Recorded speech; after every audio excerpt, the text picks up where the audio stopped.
Hello, we're at the Global Specialty Lens Symposium, and we have the Diaton Scleral and through the eyelid tonometer.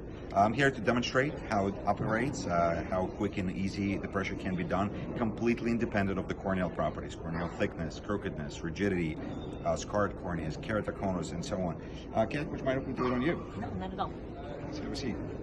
So the reading can be done in sitting or in supine position.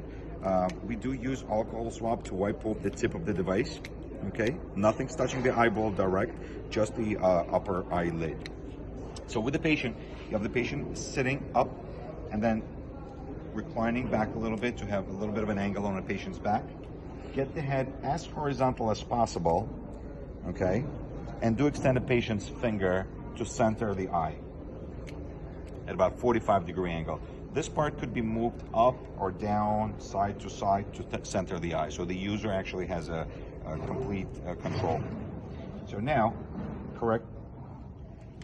get the device into a ready position, turn it on, use the edge of your palm for support on a patient's forehead. Gently pull on the lid to make sure the edge of the lid is right above the edge of the limbus. Position right over the tarsus. 1 and 2. Press the center button, you get the average of the readings. On the other eye, you're still on the same side of the patient. Reason being, you'd be able to use the edge of your palm on a patient's forehead. Turn it off, turn it back on, starting off with 4 zeros. So here, you yet again refocus the patient's eye.